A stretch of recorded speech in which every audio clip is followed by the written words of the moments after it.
ఎన్నడూ లేని విధంగా ఉగ్ర రూపం దాల్చిన కృష్ణమ్మ వరద ప్రవాహంలో నావలు కొట్టుకుపోవడం గొడవర్రు గ్రామానికి చెందిన మత్స్యకారులు తీవ్ర ఆవేదన వ్యక్తం చేశారు. ప్రభుత్వం వారు వెంటనే మత్స్యకారులకు నష్టపరిహారాన్ని అందించాలని వారు కోరుతున్నారు.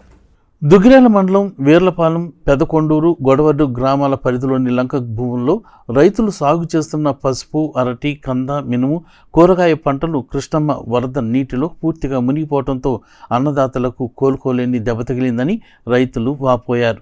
వందలాది ఎకరాలు వరద నీటిలో మునిగి అపార నష్టం వాటిల్లిందని, వేలాది రూపాయలు పంటలకు పెట్టుబడులు పెట్టడం జరిగిందని రైతులు చెప్పారు. ప్రభుత్వం వారు వెంటనే రైతాంగాన్ని ఆదుకోవాలని వీర్లపాలెం, పెదకొండూరు, గొడవర్రు గ్రామాలకు చెందిన రైతులు, కౌలు రైతులు కోరుతున్నారు. పెద్దకొండూరులో కనకపుట్లమ్మ తల్లి దేవస్థానం సగానికి పైగా వరద నీరు ప్రవహిస్తూ ఉంది. కూటమి నేతలు వరద ప్రభావిత ప్రాంతాల్లో సోమవారం పర్యటించారు.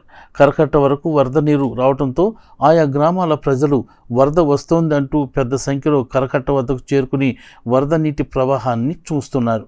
3 పడవలు పోయేటప్పటికి మామూలుగా అంటే ఒకవైపు పోయినోడే ఇక నష్టపరిహారం కోసం చూస్తూ ఉంటారు, కానీ ఎవరికి ఎవరు పడవ పోతే దాదాపు ₹1,00,000 అవుతుంది. ఇప్పుడు పడవ మాకు డబుల్ వేసుకున్న కట్టాలంటేనే దగ్గర 80,000 అవుతుంది.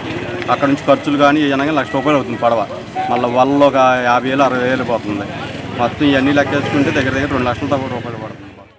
జనం అంతా 200-300 మంది అటు చుట్టూ ఉన్నామండి.